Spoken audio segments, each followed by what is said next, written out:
গল্পের দর্পণ।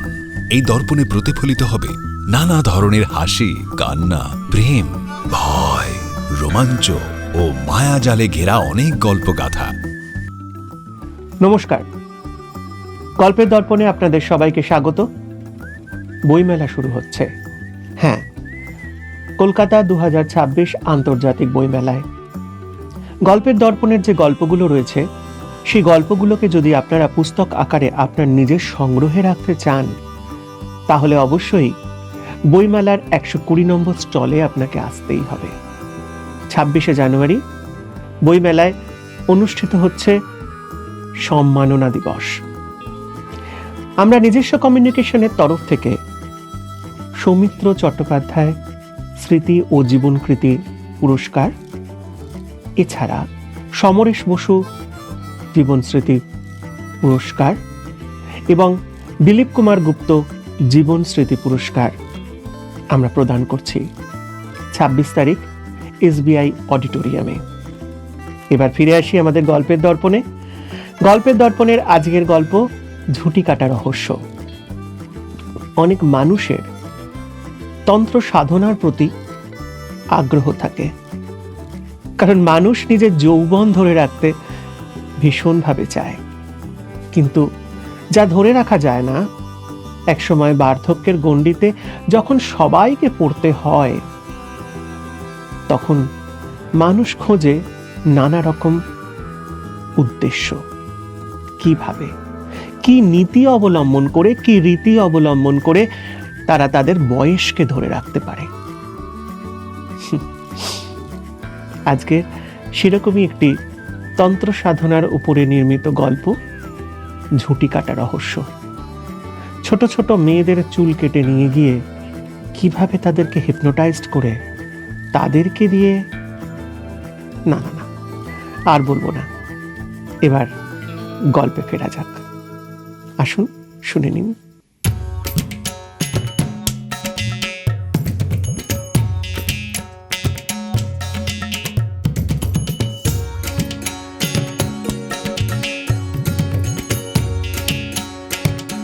শঙ্করপুরের একটা ছোট্ট গ্রামে বসবাস করে রঞ্জিতা। রঞ্জিতা খুব সুন্দর গান গাইতে পারে। সে দোলের মেলায় বেড়াতে এসেছে। সেই মেলায় হরেক রকমের চুড়ি, হরেক রকমের ভাজাভুজি, অনেক রকমের মিষ্টি, আর তার সঙ্গে খাজা গজা তো আছেই, আর আছে ফুলের মালা, যা ওড়িশা বা অন্ধ্রের মানুষেরা মাথায় পড়ে। তাই রঞ্জিতার মন আজকে আনন্দে মেতে উঠেছে। সে আজ মেলায় গেছে তার বন্ধুদের সাথে। গোলগাপ্পা খাওয়া, তার সঙ্গে নাগরদোলা চাপা, নানা রং বেরঙের চুড়ি কেনা, এছাড়া মিষ্টি বাড়ির জন্য নিয়ে আসা, সঙ্গে ঘুগনি, তেলে ভাজা সবই চলছে। তার সঙ্গে চলছে হাঁটা। এইরকমই বন্ধুদের সঙ্গে মজা করতে করতে রঞ্জিতার মনের মধ্যে কেমন একটা গান ভেসে এলো। গান, বাজনা, আনন্দ, উৎসব এইসবের মধ্যে সামিল হয়ে ফিরতে ফিরতে অনেক রাত হয়ে গেছে রঞ্জিতার। রঞ্জিতার সঙ্গে বিমলা, সুপর্ণা, শর্মিলী সবাই গেছে। তাদেরও আজকে বাড়ি ফিরতে রাত হয়ে গেল। তাই তাদের একটু ভয় ভয় করছে। গ্রামের রাস্তা, এখানকার পরিবেশ ঠিক ভালো না, বিশেষত মেয়েদের পক্ষে। মেয়েদের সহায় সম্বল তাদের ইজ্জত, আর অধিকাংশ ক্ষেত্রেই দেখা যায় রাতের অন্ধকারে মুখ চাপা দিয়ে মেয়েদের তুলে নিয়ে যাওয়া, তাদের ধর্ষণ করা, এই সমস্ত নানা রকম ঘটনা ঘটে চলেছে। সেই কারণের জন্যই মা বাবারা তাদের আসতে দিতে চাইছিল না। তারা জোট বেঁধেছে, তাই মা বাবারা সায় দিয়েছে, কিন্তু এতটা রাত হয়ে যাবে তারা ভাবতে পারেনি। গ্রামের নাম শঙ্করপুর। এই গ্রামের চারপাশটা একটু আলো আঁধারি। মেঘ জমেছে, ঝিরঝির করে বৃষ্টিও পড়ছে। মনটা সত্যিই কেমন যেন কু গাইছে। এগিয়ে চলছে তারা, গ্রামের মধ্যে প্রবেশ করে হঠাৎই কেমন গা ছমছম করে উঠল। কে? এই তোদের কি গাটা ছমছম করে উঠলো? তাড়াতাড়ি পা চালা ভাই, তাড়াতাড়ি পা চালা, চল পা চালিয়ে যাই।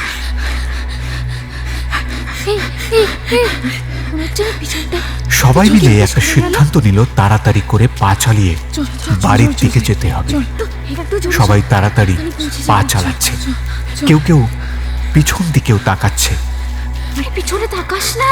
কেমন একটা খসখস আওয়াজ হচ্ছে, ঠিক ঠিক শুকনো পাতার ওপর দিয়ে হাওয়া চলে গেলে যেমন একটা খসখস আওয়াজ হয়, ঠিক সেরকম। কই, কোথাও তো কেউ নেই।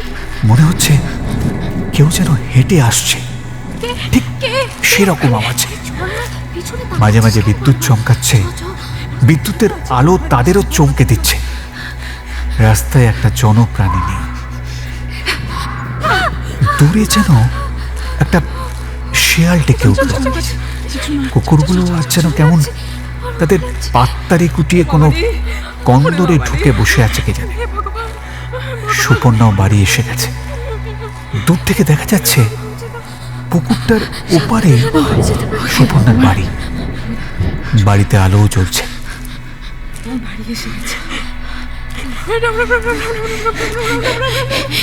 এই আমার বাড়ি এসে গেছে। আমি যাই ভাই, তোরা সাবধানে যাস। হ্যাঁ, তোরা সাবধানে যাস।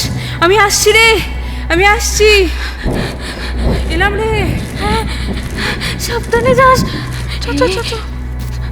তুই তো তাও ঢুকে পড়বি, আমার তো অনেকটা দূরে রে। চোখে কি হবে?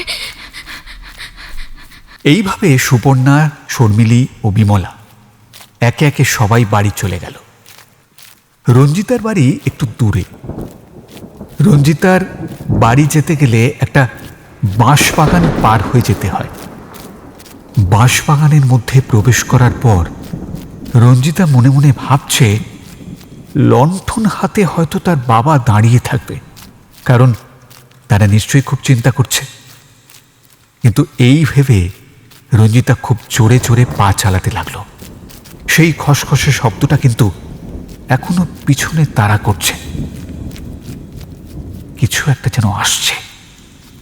মাঝে মাঝে রঞ্জিতা পিছন ফিরে দেখছে কালো একটা অন্ধকার চারপাশটা ঘিরে ফেলেছে। মোবাইলের টর্চটা খুব একটা বেশি আলো দিচ্ছে না, তবুও রাস্তাটা দেখা যাচ্ছে। বর্ষাকাল, বাঁশবাগান, তারপর আবার সাপের উপদ্রবের থেকেও বড় ভয়ঙ্কর মানুষের কুনজর বা পৈশাচিক দৃষ্টি। তা থেকে নিজেকে বাঁচিয়ে রাখতে হবে, এটাই ভাবল রঞ্জিতা। হঠাৎ দেখল একটা ছায়ামূর্তি কাছে এসে দাঁড়িয়েছে। বুকের মধ্যে অদম্য সাহস নিয়ে আলোটা ছড়িয়ে দিল ছায়ামূর্তির দিকে। কে কে কে ওখানে? কে? কোনো জবাব নেই।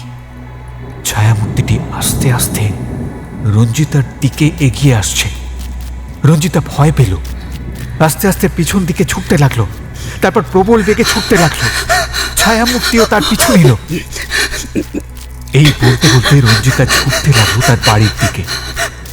বাবা সঙ্গে সঙ্গে বাইরে বেরিয়ে এসে আলোটা জ্বেলে দিল এবং বলল, রঞ্জিতা, কি বলছিস? কে ওখানে? কে রে? বাড়ির খিলটা ছিল সামনের দিকে। রঞ্জিতার বাবা হাতে খিল আর তার মা একটা বটি নিয়ে তেড়ে এলো বাইরে। রঞ্জিতার বাবা ও মা চারপাশটা দেখলো, কিন্তু কোথাও কেউ নেই। কাউকে দেখতে পাওয়া গেল না।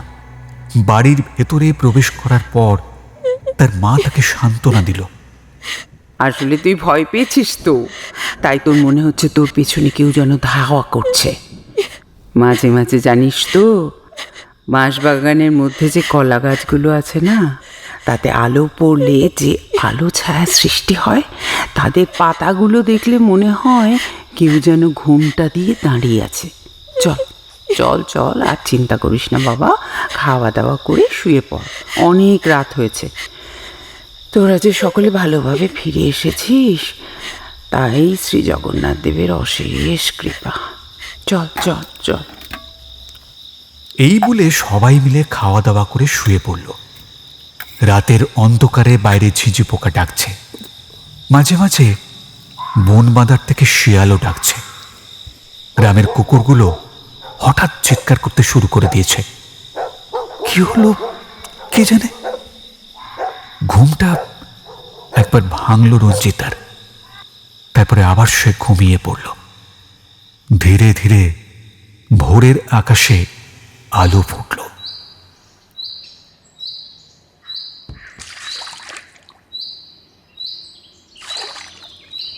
সকালবেলা রঞ্জিতার মা ঘুম থেকে উঠে সদর দরজা খুলে সেখানে জল দিল। সদর দরজা খুলে জল দেওয়ার অভ্যাস আধুনিক সমাজ হয়তো ভুলেই গেছে। সন্ধ্যাবেলা যেমন বাড়ির চৌকাঠে গঙ্গা জল দেওয়ার রীতি আছে, সেরকম বাসি জল দিয়ে সদর দরজা ধোয়াটাও একটা রীতি। কারণ এই দরজা দিয়েই শুভ আলো প্রবেশ করে আমাদের ঘরে। সারা রাত ধরে মোবাইল ঘাঁটবে আর 7:30, 8টা, কখনো 9টা পর্যন্ত ঘুমাবে। মাঝে মাঝে মনে হয় না একেবারে পিঠের চামড়াটা গুটিয়ে দিই। এইরকম মনে করে রঞ্জিতার মা এগিয়ে গেল ঘরের মধ্যে। রঞ্জিতাকে ঠেলে তোলা হলো। রঞ্জিতা বিছানাতেই এপাশ ওপাশ করে। শেষ অবধি তাকে উঠে পড়তেই হলো। উঠে বেসিনে গিয়ে মুখ ধোয়ার পর নিজের চুলটা আঁচড়াবে বলে আয়নার সামনে যখন দাঁড়ালো, তখন আঁতকে উঠল রঞ্জিতা। আমার চুল কোথায়? ঘাট থেকে পুরো চুলটা কেটে নিয়ে গেছে। রঞ্জিতার চিৎকার শুনে তার বাবা ও মা প্রবেশ করলো ঘরের মধ্যে। তারপর তারাও চমকে উঠল। এ কি করেছিস? এ কি করেছিস তুই? হ্যাঁ, নিজের চুলটা এভাবে কেটে ফেলেছিস তুই? কি রে? আমি চুল কাটিনি, আমি চুল কাটিনি মা, কিন্তু আমার চুলটা কে কেটে দিয়েছে রাত্রিরে? ও মা, কেটে নিয়েছে? ভূত এসেছিল, সে চুল খাবে? জিজ্ঞাসা করলো, কোথায় চুল কেটেছিস? কোথায় চুল কেটেছিস? বল, তুই কোথায় চুল কেটেছিস? এইভাবে চুলটা কিভাবে কেটেছিস? কোথায় কেটেছিস তুই বল? বাথরুম ও বাড়ির চারপাশ খুঁজে দেখলো বাবা, কিন্তু চারদিকে খুঁজেও চুলের হদিশ পাওয়া গেল না। কোথায় গেল রঞ্জিতার চুল? বড় স্বাদ রঞ্জিতার চুলের। চুল নিয়ে সে নানা রকম ফ্যাশন করে। এখন এই কাটা চুল নিয়ে, এই মুখ নিয়ে কি করে সে বের হবে? চারপাশে কোথাও কোনো চিহ্ন নেই। তার চুলটা কেটে নিল কে?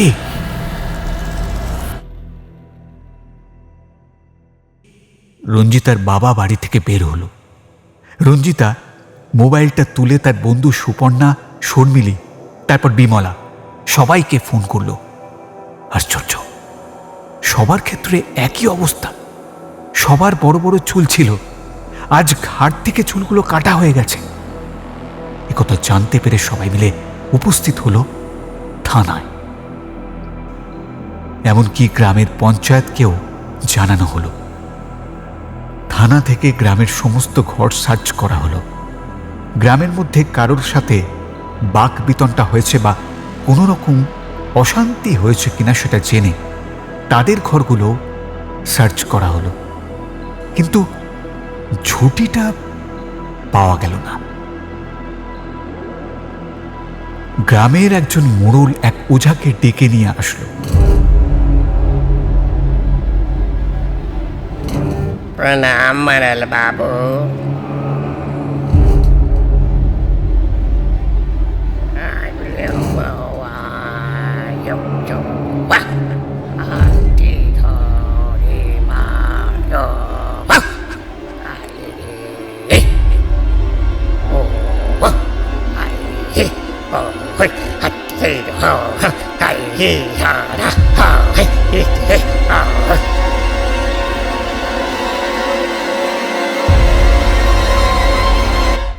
মারাল বাবু, ছুটি কাটা ভূত আছে, সে ঝুটি কেটে নিয়ে চলে গেছে। এগুলো সাধারণত ডাইনির কাজ। তারা ঝুটি কেটে নিয়ে যায়, তারপর কালা জাদু করে তাদেরকে বশ করার চেষ্টা করে। এটা সেই ধরনের মনে হচ্ছে। এরপর আপনি যা ভালো বোঝেন।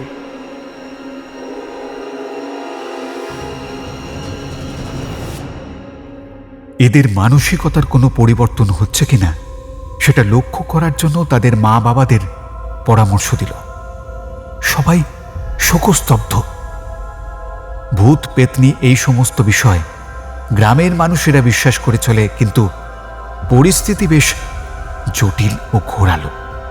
সবাই স্তব্ধ, সমস্ত মেয়েরা ভয়ে সিঁটিয়ে আছে।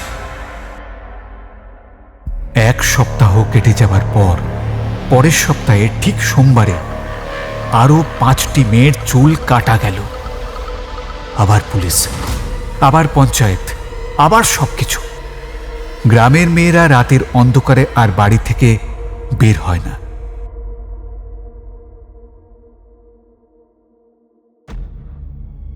যে সমস্ত মেয়েদের চুল কাটা গেছে তাদের মানসিকতার মধ্যে পরিবর্তন এসেছে। তারা ভুল বকছে।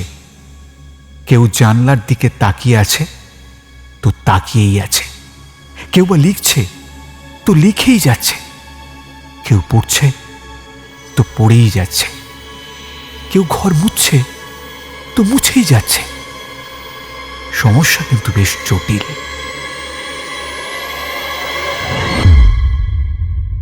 মাঝে মাঝে তাদের মধ্যে নানা রকম ভূতের ভর করার মতো আচরণও দেখতে পাওয়া যাচ্ছে।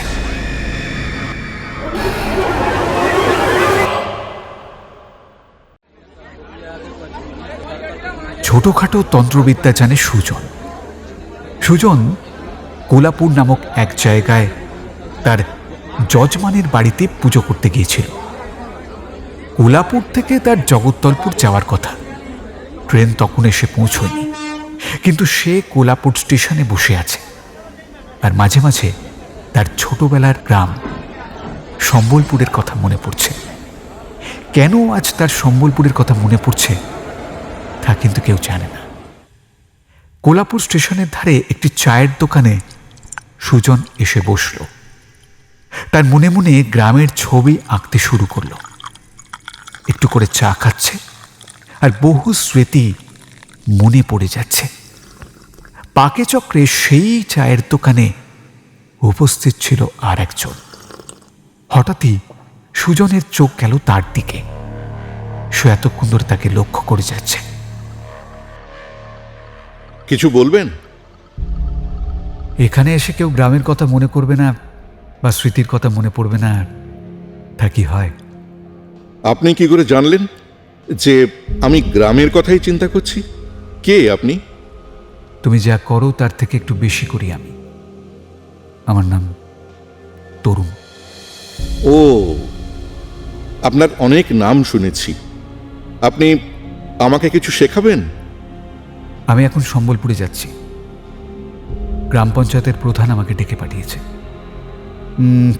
তুমি চাইলে আমার সঙ্গে যেতে পারো। যাবে? তবে তেমন কোনো কাজ নেই। আপনার সঙ্গ পাওয়াটা একটা বড় পাওনা। অবশ্যই আমি যাব। কিছুক্ষণ পর সম্বলপুরে যাওয়ার ট্রেন এলো স্টেশনে।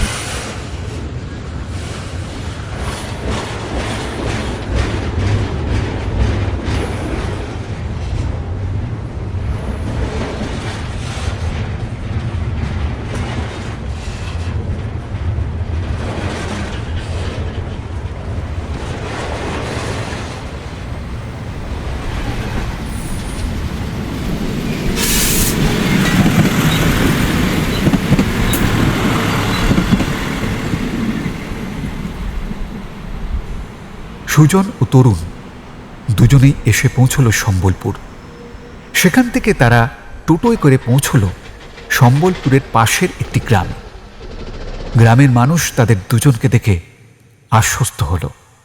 গ্রামের মোড়লের বাড়িতে গিয়ে উপস্থিত হল তারা দুজন। গ্রামের সব মেয়েদের সেখানে নিয়ে আসা হলো। দেখা গেল সব মেয়েদের মধ্যেই কারোরই আর ঝুঁটি নেই। ঝুঁটিগুলো কোথায় অদৃশ্য হয়ে গেছে তা কেউই জানে না। তাদের মধ্যে আচরণ অস্বাভাবিক। কেউ গোঙাচ্ছে, কেউ ভূতের মতো চাউনিতে তাকিয়ে আছে, কেউ কাঁদছে, কেউ একভাবে হাসছে, কেউ ঘুমিয়ে যাচ্ছে। এরকম নানা রকম একজনের এক এক রকম মূর্তি। তাদের বাবা মায়েরা কেঁদে পড়ল তরুণের কাছে। তরুণ ওঝার নাম সবাই জানে।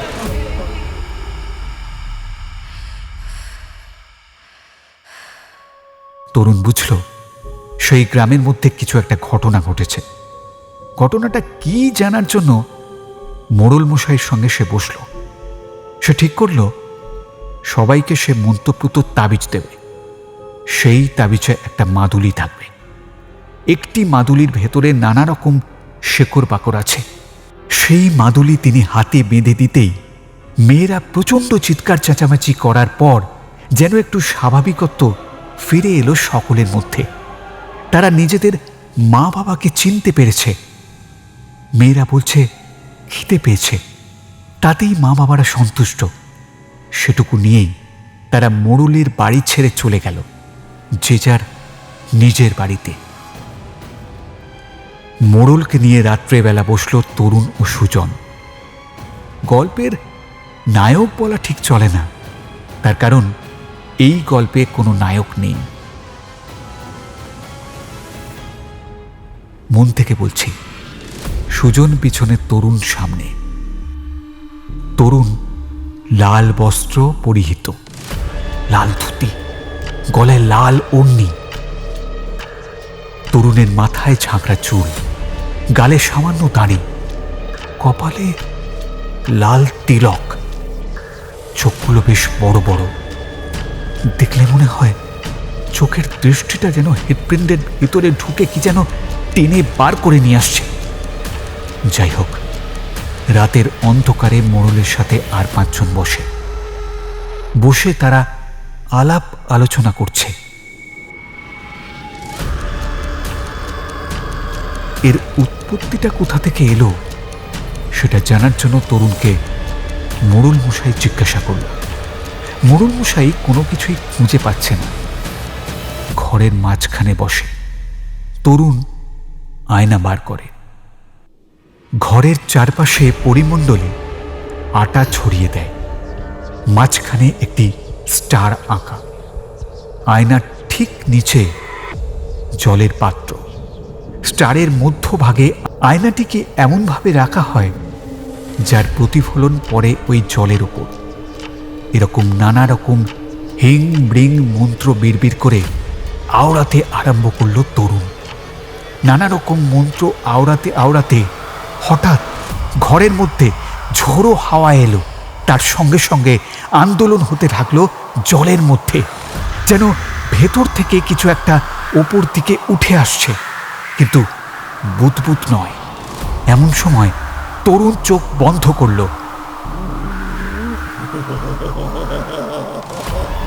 পাত্রের মধ্যে একটি সন্ন্যাসীর মুখ ভেসে উঠল। তা দেখে গ্রামের মোড়ল এবং মেয়েদের বাবারা চমকে উঠল। পিছনে কি রহস্য আছে? রঞ্জিতার বাবার নাম সুরেন্দ্র। সুরেন্দ্রর বাড়িতে আজ থেকে 2 বছর আগে এক সন্ন্যাসী এসেছিল ভিক্ষা চাইতে। তাকে ভিক্ষা দেওয়া হয়েছিল, একটা গ্রামের সংস্কার। আজও সেই সংস্কার চলে আসছে। সেই রকম একটা সময় সেই সন্ন্যাসী রঞ্জিতাকে দেখতে পায়। সন্ন্যাসী খেতে চায় তাদের কাছে। সন্ন্যাসীকে যতটা সম্ভব উপাচার বা সেবা দেওয়ার প্রচেষ্টা করে তারা। সেবা নেওয়ার পর হঠাৎই সেই সন্ন্যাসী রঞ্জিতাকে চেয়ে বসল। রঞ্জিতার বাবা সুরেন্দ্র কি করে মেনে নেবে? রঞ্জিতাকে সন্ন্যাসী তার ভৈরবী করতে চায়। তাকে নিয়ে নানা রকম সিদ্ধ চরিতার্থ করবে, নানা রকম তান্ত্রিক উপাচার করবে তাকে নিয়ে। তন্ত্রের মধ্যে মদ, মাংস, মহিলা, মাৎসর্য ও মৈথুন এই 5টি থাকবেই। সেই কারণের জন্য রঞ্জিতার বাবা সুরেন্দ্র সেই সন্ন্যাসীকে বাড়ি থেকে চলে যেতে বলে। আধুনিক মহিলা রঞ্জিতা, আর তাছাড়া সে কিশোরী। এখনো তার 18 বছর বয়স হয়নি। একটা 35-36 বছরের সন্ন্যাসীকে সে কি করে তাকে বিয়ে করবে? কি করে তাকে ছেড়ে দেবে তার বাবা মা, কি করে দান করবে তার একমাত্র কন্যাকে। বিদ্রোহ করে ওঠে সুরেন্দ্র। এদিকে সেই সন্ন্যাসী তেলে বেগুনে জ্বলে ওঠে।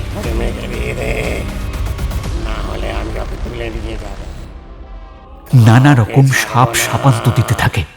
তখন সুরেন্দ্র চিৎকার করে গ্রামের আর 5 জনকে জড়ো করে ওই সন্ন্যাসীকে মারধর করতে করতে গ্রামের বাইরে পাঠিয়ে দেয়। সন্ন্যাসী যাওয়ার সময় বলে যায়, আমি কিন্তু এর বদলা নেব। এই সমস্ত কথা জানার পর তরুণের সব পরিষ্কার হয়ে গেল। সে বুঝতে পারল সেই সন্ন্যাসী এক বেতাল জাগ্রত করেছে, আর সেই বেতালই এসে এই মেয়েদের ওপর অত্যাচার করছে এবং তাদের ঝুঁটি কেটে নিয়ে গেছে। সেই ঝুঁটি সন্ন্যাসীর কাছে আছে। এই ঝুঁটি কেটে নিয়ে যাওয়ার জন্যই মেয়েদের এই মানসিকতার পরিবর্তন হচ্ছে। যা কিছু মানসিক পরিবর্তন হচ্ছে সে সব কিছুই সেই সন্ন্যাসীর অঙ্গুলি হেলনে। এবার রাতের অন্ধকারে তরুণ গ্রামে যত মেয়েদের ঝুঁটি কাটা হয়েছিল তাদের বাড়ির বাইরে পার করল। তরুণ আশ্বাস দিল যে গ্রামের এই মেয়েদের সে ফিরিয়ে আনবেই। লোহা যেমন চুম্বকের আকর্ষণে যায়, তেমনি রঞ্জিতা ও অন্যান্য মেয়েরা গ্রাম ছেড়ে গ্রামের বাইরে বাঁশবাগান পেরিয়ে আরো কিছু দূর গিয়ে একটা জঙ্গলের মধ্যে প্রবেশ করল। রাত বাড়তে লাগলো।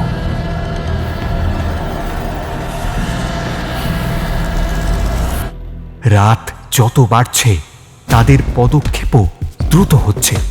জঙ্গলের মধ্যে একটি ঝোপড়ির কাছে গিয়ে যেন প্রত্যেকটা মেয়ের পা আটকে গেল। তার মধ্যে একমাত্র রঞ্জিতাই ঝোপড়ির মধ্যে প্রবেশ করল। ঝোপড়ির মধ্যে রঞ্জিতাকে প্রবেশ করতে দেখেই সন্ন্যাসীর চোখ আনন্দে উৎফুল্ল হয়ে উঠল।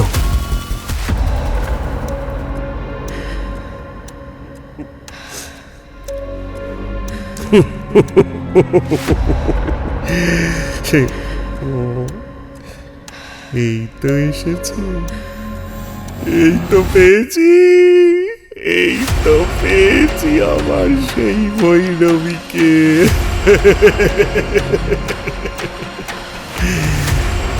আর তার বুক চিরে রক্ত বার করার পালা আবার।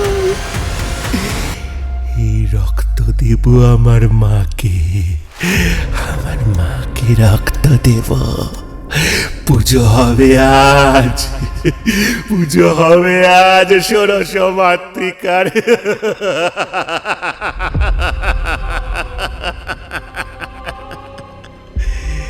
গ্রামের যে 16টি মেয়ে এসেছে তাদের বলি দেব আজ, বলি দেব, বলি দেব। পরিস্থিতি কিন্তু সেদিকে গড়ালো না। তরুণের হস্তক্ষেপে সন্ন্যাসী চমকে উঠল। তুমি এখানে, তুমি এখানে কি করছো?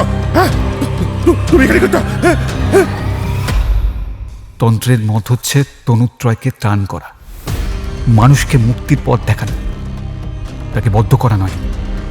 তুমি পাপ করছো, তোমাকে এই পাপের শাস্তি ভোগ করতে হবে। প্রবল ঝগড়া শুরু হলো তরুণ আর সন্ন্যাসীর মধ্যে। সন্ন্যাসী কিছুতেই হার মানবে না, বলল, তুমি যতই বড় তন্ত্র সাধকই হও না কেন, আমি কিছুতেই ওদের ছেড়ে দেবো না। ওদের মৃত্যু কবজ আমার হাতে, মৃত্যু কবজ আমার হাতে। এদিকে তরুণ ও নাছোড়বান্দা মৃত্যু কবচ কিভাবে আদায় করতে হয় সেটা তরুণেরও জানা আছে। এই বলে তরুণ তার ঝুলি থেকে একটা ভস্য বার করে সন্ন্যাসীর চোখের দিকে ফু দিয়ে ছড়ে দিল। যেন চোখে লঙ্কা গুঁড়ো পড়ার মতো সন্ন্যাসীর চোখ জ্বলতে লাগলো। শাস্তি দেব তুই, তুই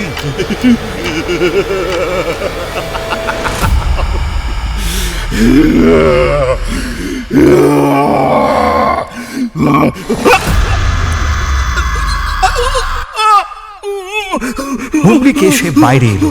সেই সুযোগে সুজন ও তরুণ সন্ন্যাসীর সমস্ত বাক্স প্যাটরা বার করে খুঁজে বার করলো 17টি কাটা ঝুঁটি। সেই ঝুঁটিগুলো নিয়ে তরুণ মন্ত্রপুত করে তাদের শুদ্ধ করে অগ্নিতে বিসর্জন দিল।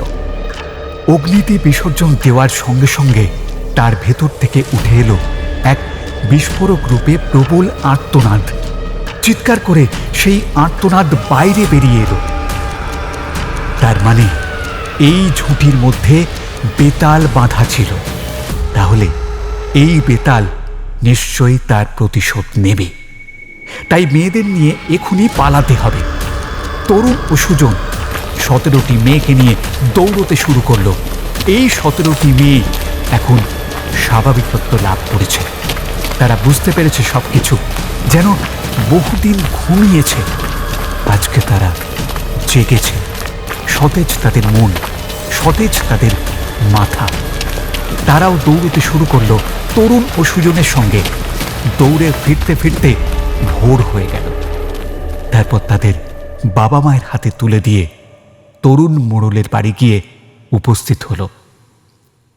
বেতাল আজ রাতেই আসবে, তাই সাবধান হতে হবে সবাইকে। মেয়েরা শুয়ে পড়ল। গ্রামের সমস্ত ছেলে ও মহিলারা জেগে রইল তাদের বাড়ি পাহারা দেওয়ার জন্য। হঠাৎ তরুণ কোথাও উধাও হয়ে গেল। সবাই সুজনকে এসে প্রশ্ন করতে থাকলো। সুজন কোনো উত্তর দিতে পারল না। তিনি বিশেষ কাজে গেছেন, সন্ধ্যের আগেই আসতে হবে। আর যদি সন্ধ্যের আগে না আসে তাহলে কি হবে? খুব চিন্তার বিষয় হয়ে গেছে। সবাই ঘোরতর চিন্তার মধ্যে বাড়ির চারপাশে ঘুরে বেড়াচ্ছে। সুজন যতটুকু জানত তাতেই সকলের বাড়ির চারপাশে জানলা ও দরজায় একটি করে রসুনের কোয়া বেঁধে দিয়েছে। আর প্রত্যেকটা বাড়ির সামনে সকলকে মন্ত্রপুত জল দিয়েছে, যা সকলে বাড়িতে ছিটিয়ে দিয়েছে। কোথায় গেলে গো হে গুরুদেব? তুমি আমাকে কি শিক্ষা দিলে? সেই শিক্ষা নেওয়ার জন্য তো অধীর আগ্রহে অপেক্ষা করছি। আমাকে সে শিক্ষা দাও, তা না হলে আমি ক্লান্ত হয়ে যাব, আমি সকলের কাছে হেরে যাব। সন্ধে প্রায় হচ্ছে। এদিকে সন্ধ্যার আলো জ্বলে উঠছে। এমন সময় গ্রামের বাইরে কে যেন ডাকছে সুজনকে।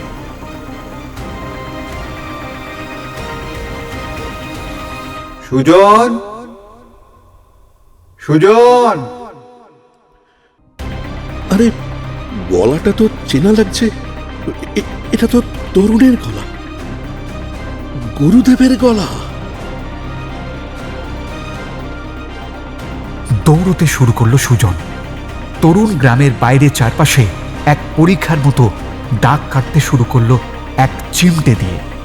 গ্রামের মোড়ল ও বাকিরা এসে উপস্থিত হলো সুজনের সঙ্গে। গ্রামের আর বাকি যে সমস্ত ছেলেরা ছিল তারাও কাজে হাত লাগালো, কারণ উদ্ধারের বিষয়ে সবাইকেই সহযোগিতা করতে হবে। গ্রামের মধ্যে এক গণ্ডি তৈরি করল। তারপর গ্রামের ঠিক মাঝখানে রাখা হলো একটি হোমের কুণ্ড। সেই হোমকুণ্ডের মাঝখানে হঠাৎ যজ্ঞ শুরু হলো। সেই যজ্ঞের আহুতি দেয়া হলো শালিক পাখির ডিম, বাদুড়ের পা, কাকের মাথা, আরো কত কি। তন্ত্রের এই সমস্ত গুণাগুণ দিয়ে সামনে রাখা হলো একটি মদের পাত্র। তারপরে শুরু হলো মন্ত্রোচ্চারণ। হঠাৎ গ্রামের বাইরে কুকুর ডাকতে আরম্ভ করলো। কুকুরের ডাক শুনতে শুনতে সবাই বিচলিত হয়ে পড়ল। তারপরে প্রবল আওয়াজ, যেন কেউ গোঙাচ্ছে। প্রচন্ড আর প্রচন্ড রাগ দেখাচ্ছে। পুরো গ্রামের চারপাশ দিয়ে একটা ঝোড়ো হাওয়া খালি ঘুরে বেড়াচ্ছে। শব্দে যেন ঘরদোর সমস্ত উড়িয়ে নিয়ে যাবে সে, সাথে গাছপালাও। প্রচণ্ড শব্দ, সেই শব্দে কান পাতা যাচ্ছে না। আর প্রচণ্ড চিৎকার করে যেন গোঙাচ্ছে কেউ, যেন এখনই শিকল খুলে দিলেই সে গিলে খাবে সবাইকে। কিছুক্ষণ পর হাওয়া বন্ধ। দূরে একটা বটগাছকে উপড়িয়ে ফেলে হাওয়া দূরে কোথাও মিলিয়ে গেল। সারা রাত ধরে চলা এই তাণ্ডবে ভীত সন্ত্রস্ত গ্রামবাসী দেখতে পেল এবং বুঝতেও পারল একটা শান্ত শীতল আবহাওয়া যেন যেন নেমে এসেছে কোথা থেকে। পরদিন সকালে সবাই এসে তরুণকে ধন্যবাদ দিল। তরুণ আর সুজন গ্রামের সমস্ত মানুষকে আশীষ দিয়ে অগ্রসর হল। আরে, তরুণ তো স্টেশনের দিকে এগোচ্ছে না, তাহলে যাচ্ছে কোথায়? এ তো সেই পুরনো রাস্তা, যে রাস্তা ধরে আমরা 17টা মেয়েকে নিয়ে গিয়েছিলাম। তাহলে কি সেই সন্ন্যাসীর কাছে যাচ্ছে? হ্যাঁ, ঠিক সেখানেই যাচ্ছে তরুণ। জঙ্গলের মধ্যে প্রবেশ করল। দূরে পর্ণকুটির, সেই কুটিরের মধ্যে ছিন্ন ভিন্নভাবে পড়ে আছে সন্ন্যাসীর দেহ। বেতালকে জাগ্রত করেছিল এই সন্ন্যাসী। তন্ত্রে মতলব নিয়ে বেতালকে জাগানো যায়, কিন্তু বেতাল যদি কার্যসিদ্ধি করতে না পারে, তাহলে যে বেতালকে জাগ্রত করেছে দ্বিগুণ পরিমাণ রাগ নিয়ে বেতাল শেষ করে ফেলে আর মুক্তি পায়।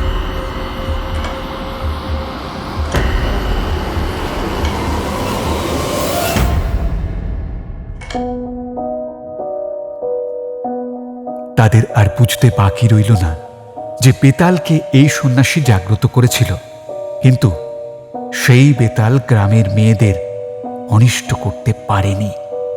তাই সেখানে বাধা পেয়ে বেতাল রাগে সন্ন্যাসীর দেহকে ছিন্ন ভিন্ন করে দিয়েছে। কিছুক্ষণ পর জঙ্গলের মধ্যে পুলিশ এলো, সন্ন্যাসীর দেহকে নিয়ে গেল। কিন্তু ময়না তদন্তের রিপোর্টে কি অস্ত্রের ব্যবহার করা হয়েছে আর কিভাবে খুন করা হয়েছে তার কোনো হদিশ পাওয়া গেল না। সুজন তরুণের সাগরেদ হয়ে সম্বলপুর থেকে ট্রেন ধরে অন্য গন্তব্যে এগিয়ে চলল।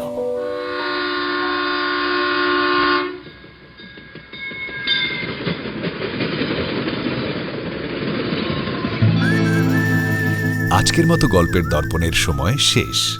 আগামী পর্বে নতুন গল্প নিয়ে হাজির হব আপনাদের সামনে শনিবার রাত 10টায়। ততক্ষণের জন্য একটু বিরতি। নানা স্বাদের নতুন নতুন গল্প শুনতে চাইলে আমাদের চ্যানেলকে সাবস্ক্রাইব করুন। সবার আগে নোটিফিকেশন পাওয়ার জন্য বেল আইকন ক্লিক করুন। বন্ধুদের সাথে শেয়ার করুন আর অবশ্যই লাইক আর কমেন্টস দিতে কিন্তু ভুলবেন না।